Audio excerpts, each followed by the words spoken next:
Okay, this video's purpose is to kind of show you a common problem that I would have in an English class, and for my students that would be reading comprehension, especially complex texts. Anything that they see is hard, they automatically give up.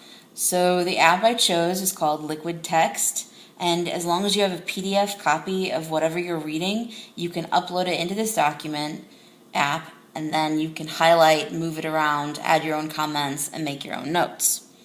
The tool's not too hard to use. You just go in there and you can, of course, make it larger if you're very good with the iPad. And let's say that I want to talk about a certain character.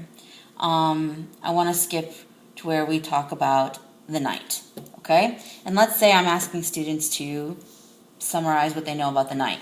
We would highlight. Sorry.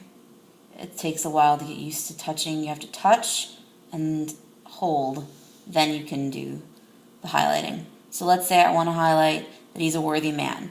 I can move that over and there's my notes. So I already say that he's a worthy man. And the students can go through and highlight in different colors. So let's say I'm asking for them to highlight for foreshadowing and I want it blue. They'll highlight it in blue. So they're just interacting with the text in a way that they didn't have possible as if we just read the novel in class. They won't be able to mark in the books in class because there's the only set I have. But with this, they could interact with the text and actually break it down, chunk it, and use those strategies that we teach them to use, but never allow them to practice because it's physically not possible.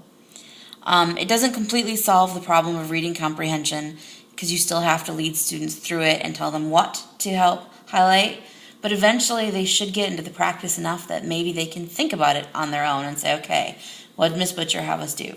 When we had this hard text, she said first highlight what you don't know and then go from there. So hopefully repetition of patterns will help them use this technology to help them read a little bit better.